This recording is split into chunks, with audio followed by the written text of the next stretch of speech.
Pendengar yang berbahagia, marilah sama-sama kita simak ceramah agama yang disampaikan oleh Bapak Kiai Haji A. Ghafar Ismail. Selamat mendengarkan.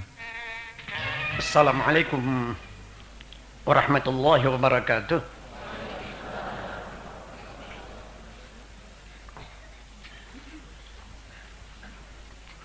A'udzu billahi minasyaitonir rajim. A'udzu billahi minasyaitonir rajim. Bismillahirrahmanirrahim. Alhamdulillahi rabbil alamin. Wa bihi nasta'inu ala umurid dunya waddin. Allahumma fasalli wa sallim wa barik ala hadan nabiyil karim wa ala alihi wa ashabihi wa tabi'in.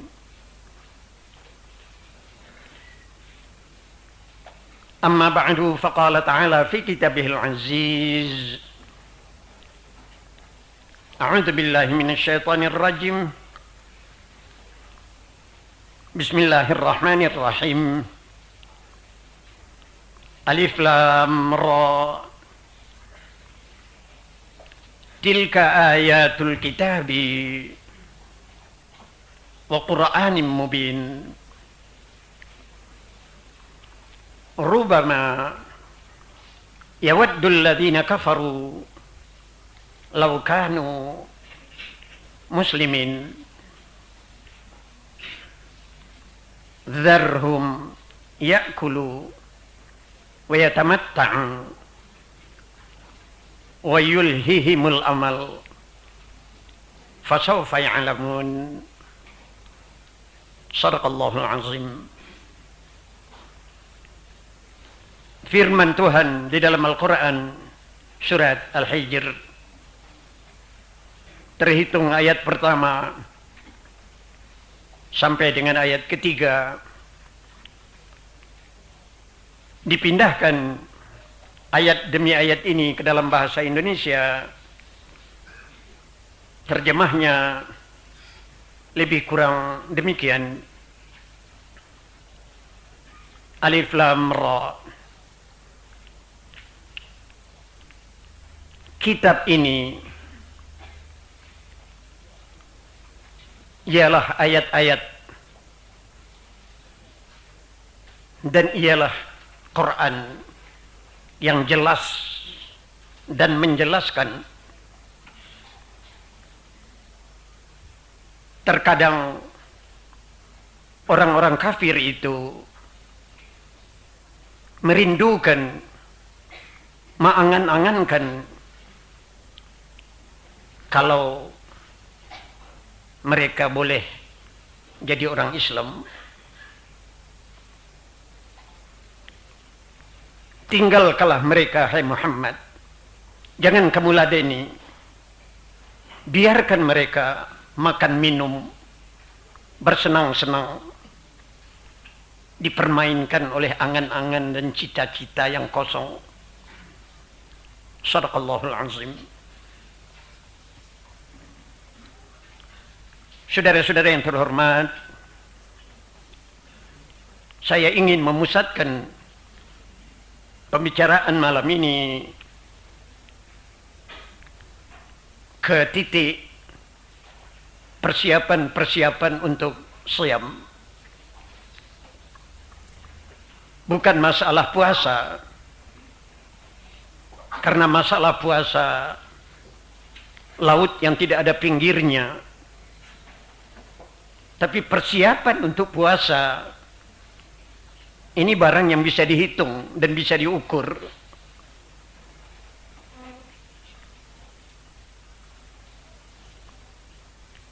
Membicarakan persiapan untuk menanti Ramadan, saya ingin membawa saudara-saudara ke daerah yang sangat jauh, daerah yang tidak bisa dijangkau oleh akal makhluk. daerah yang hanya bisa kita temukan melalui akhbar sam'iyat, berita-berita yang langsung dari Tuhan saja.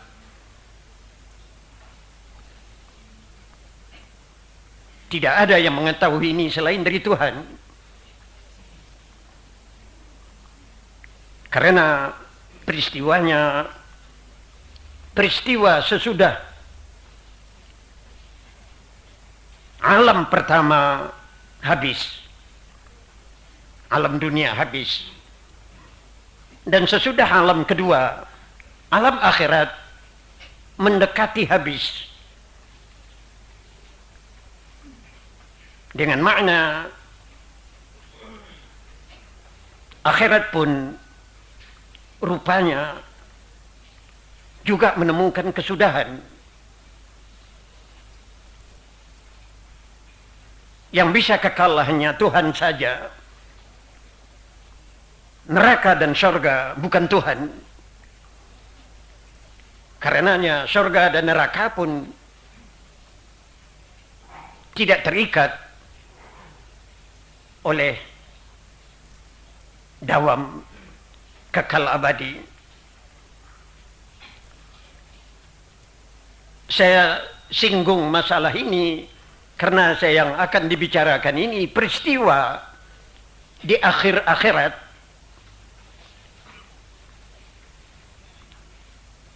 setelah terjadi mahkamah ilahi, sesudah mahsyar, sesudah masa berhimpunnya makhluk dari Adam pertama sampai Adam terakhir, sesudah dibukanya pengadilan ilahi, pengadilan untuk mengadili segala raja, mengadili segala hakim. Oleh karena yang akan dihakimi oleh Tuhan pertama kali seluruh hakim di dunia sekarang ini,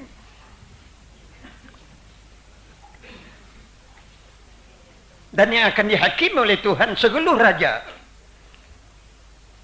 Sebelum diperiksa perkara budak dan rakyat, raja-raja yang akan diseret dulu ke mahkamah ilahi. Jangan diketahui, ini hakikat, bukan sindiran.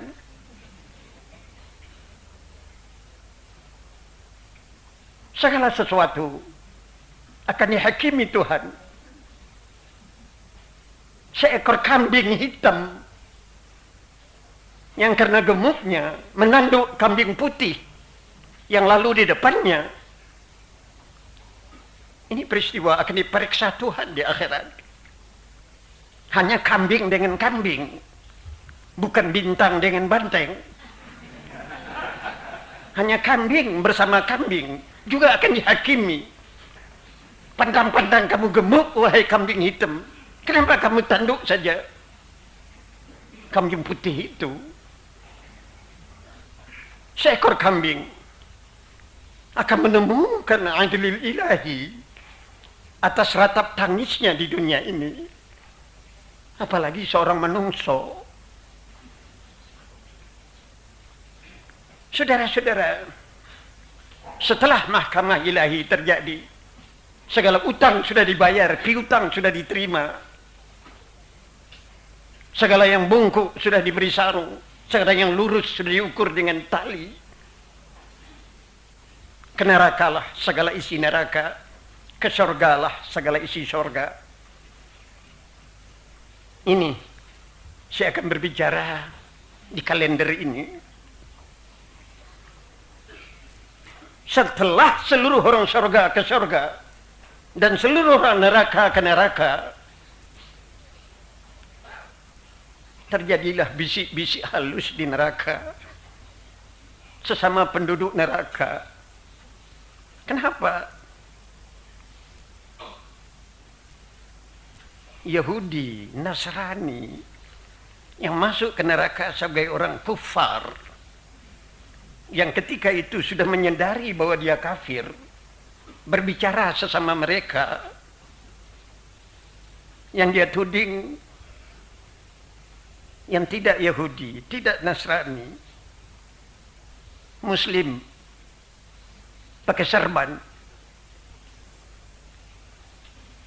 Dia tanyakan, ma aghna ankum jam'akum? Kenapa kok haji kok juga ke neraka? Kok sama juga dengan kami? Katanya kamu beriman, kami kafir. Ini pertanyaan orang kafir sesama orang kafir. Dia lihat di sana pakai jilbab, tapi kok ke neraka? Yang tidak pakai jilbab bertanya, "Alah, kamu dulu di dunia ngejek-ngejek kami karena telanjang, tidak mau pakai tutup. Alah, kok kamu sekarang juga sama dengan kami ke neraka?" Ya Allah. Saudara, belum pernah kemarahan Allah di alam akhirat terjadi baru pada waktu itu, karena disaksikan Tuhan. Orang-orang kafir ada hak berbicara ketika itu. Lalu kita kalau akhirnya sama-sama ke neraka juga, kenapa kamu di dunia dulu kok ngejek-ngejek kami, nusuk lain daripada yang kamu tusuk? Ya? Ini katanya orang kafir sesama kafir. Ya Allah, ternyata waktu itu orang Islam, orang yang beriman, tidak bisa bicara. Dia tidak bisa mengatakan, kamu ke neraka karena kafirmu, saya ke neraka karena korupsi. Ya? Jadi beda, kamu kafir, saya hanya utang benda. Jadi saya di sini paling lama ini satu window, 8 tahun. Tapi kamu di neraka abadal abidin, selama-lamanya. Ini jawaban orang yang beriman. Maaf, saudara-saudara, jumlah mu'taridah sedikit. Sekurang-kurang orang ke neraka satu haqab. Labithina fiha ahqaba. Orang akan masuk ke dalam neraka terhitung haqab. Haqab itu dihitung dari kalender dunia angka 8. 8 hari. Sekecil-kecil dosa ke neraka 8 hari. 1 hari di akhirat dicocokkan dengan dunia sekarang 1000 tahun. Dan menurut kalender sekarang 1000 tahun itu 1 hari. Jadi sekecil-kecil dosa 8000 tahun ke neraka. Ya. Sekecil-kecilnya ini. Coba hitung dosa raksasa. Dosa gede. Nah, ini peristiwa terjadi dalam masa hukuman itu.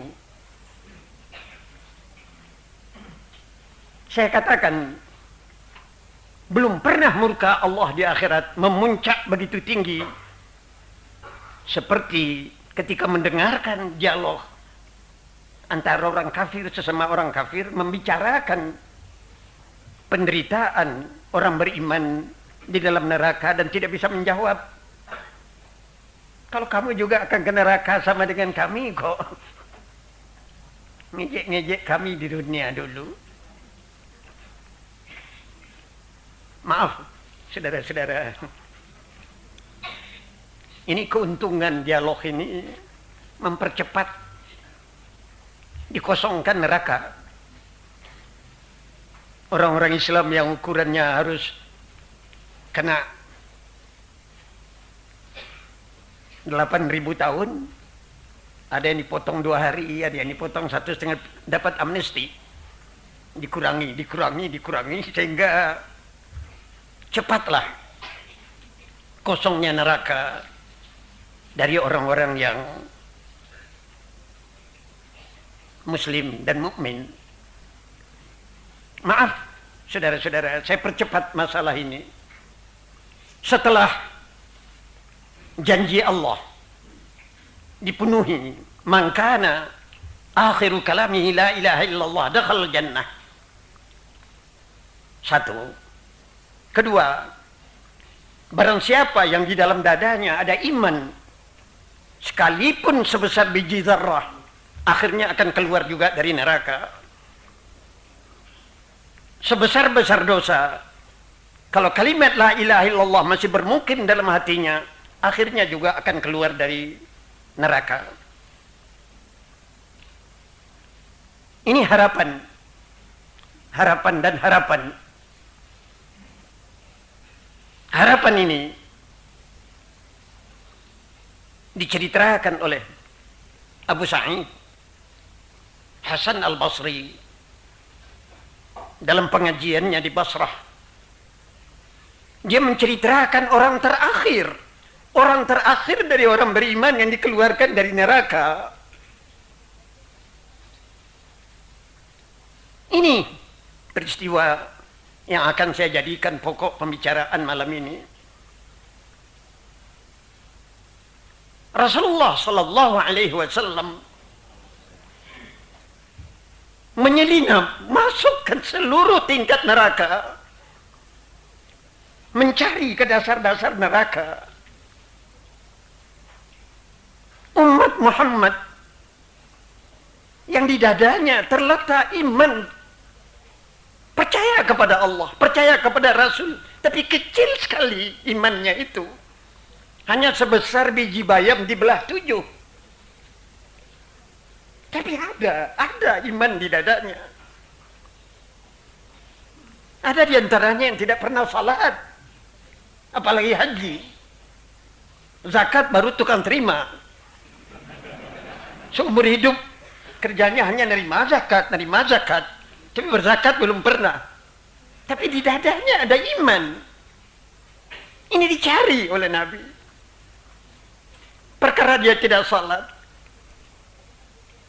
perkara dia berdosa, sudah dibayarnya kesalahan itu dengan pembersihan di neraka. Akhirnya mereka dikeluarkan oleh Nabi dengan syafaat Nabi. Ayo, keluarlah. Jadi asal bernama umat Muhammad tidak ada yang kekal di neraka selama-lamanya, akan keluar. Apa maknanya ini? Hubbir Rasul. Rasa cinta kepada Muhammad, menyayangi Muhammad, pernah mengucapkan salawat kepada Nabi, dan merasa bahwa Muhammad itu lebih hebat dari Karl Marx. Muhammad itu lebih hebat dari Hitler. Muhammad di atas dari segala manusia, di atas dari segala nabi.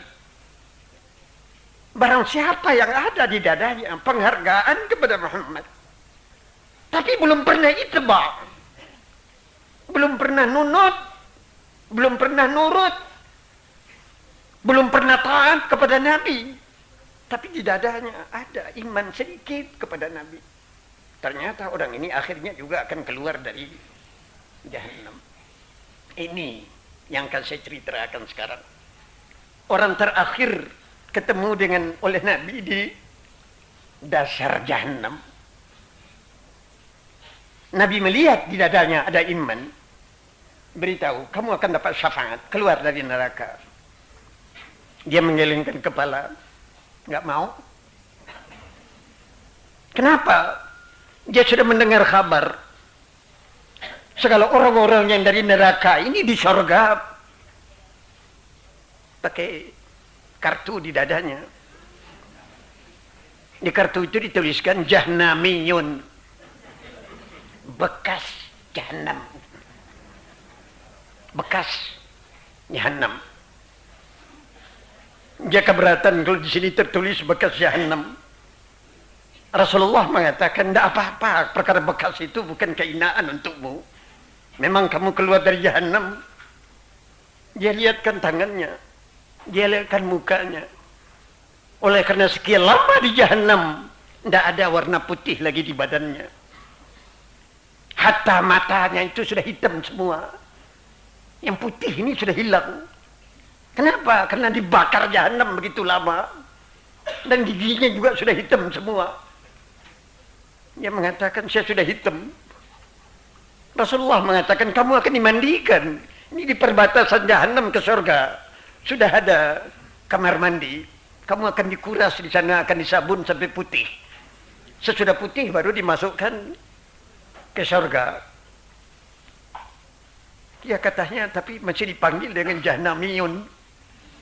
Bekas Jahannam, bekas Jahannam. Akhirnya manusia terakhir ini pun menyerah, akan menerima kemurahan Allah kepadanya.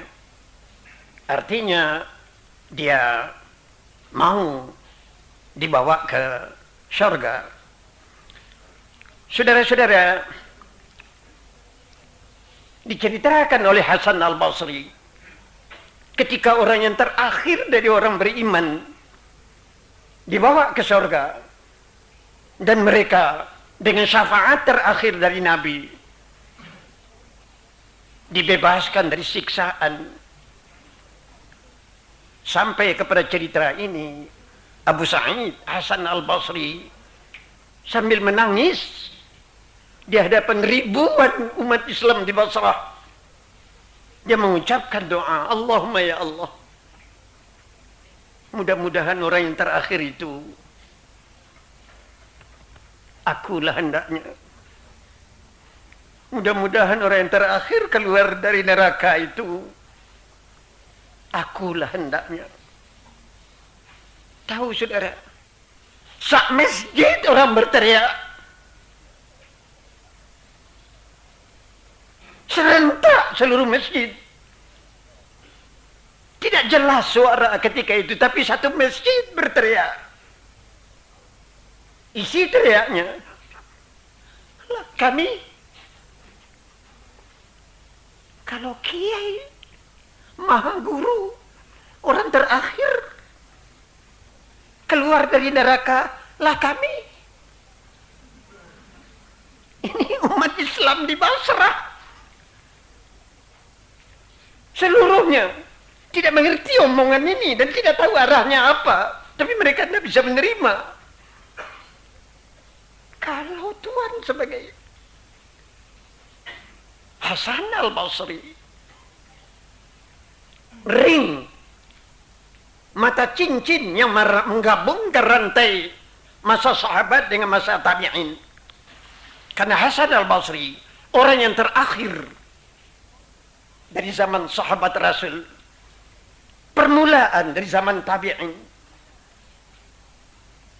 Melalui otaknya Hasan al-Basri lah segala ilmu dari Nabi, dari segala sahabat berkumpul di kepalanya Hasan al-Basri, berkumpul di dadanya Hasan al-Basri. Dia yang menjadi rantai menyambung ke zaman tabi'in. Ini manusia yang tidak bisa dilupakan oleh dunia, jasanya terhadap agama. Karena seluruh ilmu agama masuk di kepalanya, melalui kepalanya lah disiarkan ke zaman tabi'in, penghabisan zaman sahabat. Maaf, saudara-saudara, saya terpaksa memperpanjang pembicaraan tentang ini. Hasan al-Basri, orang yang terakhir hidup dengan sahabat-sahabat Nabi yang terakhir.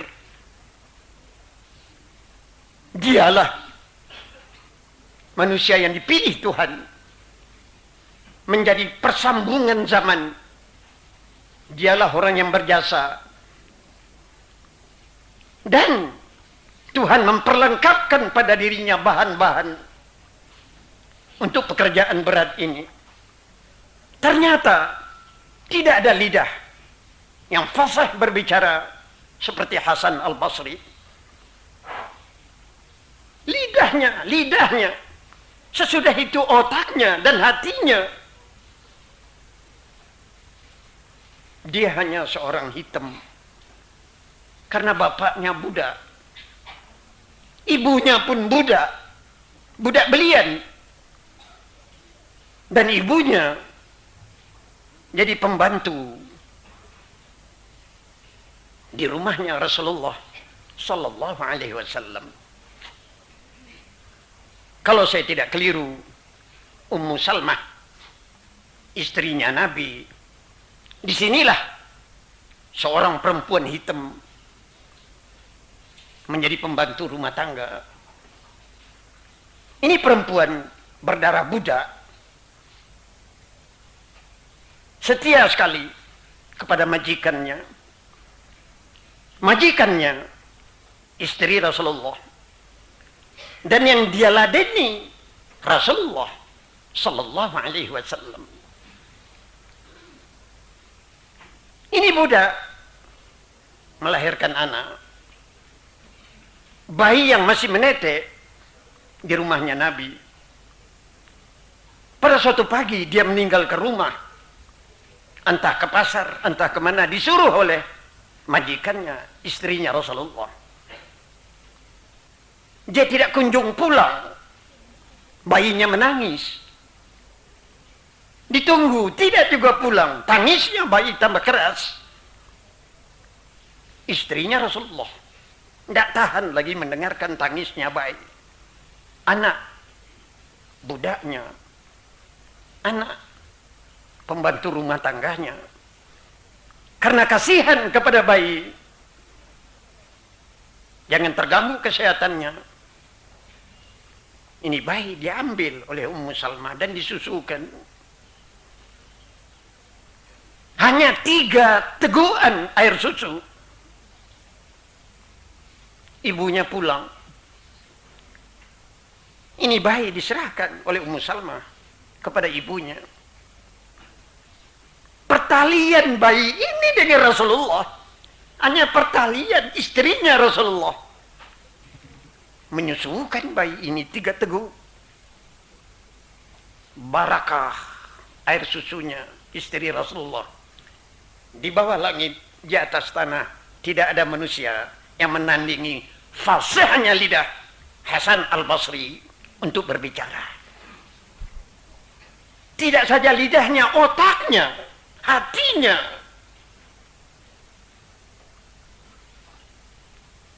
Inilah Abu Sa'id Hasan Al-Basri, yang kebetulan namanya plagiat diambil oleh ketua Majelis Ulama Indonesia sekarang. Tapi ini Hasan Al-Basri sekarang ini Al-Banjari. Hasan Al-Basri yang kita bicarakan, yang Hasan Basri yang asli, yang dari Irak betul-betul.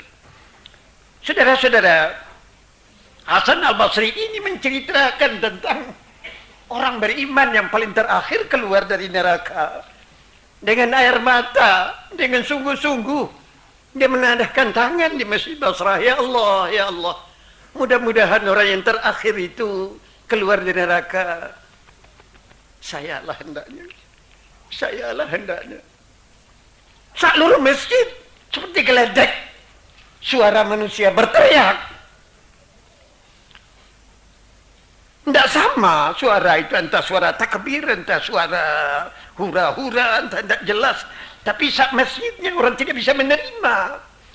Hasan Al-Basri mengatakan semoga-moga dialah yang keluar terakhir dari neraka itu. Tapi ini kata hatinya, bukan bertanam tebu di bibir, bukan memperindah kata. Dia bukan seorang penyair yang mengarang saja, dan dia bukan seorang ahli pidato yang merangkaikan kata-kata palsu.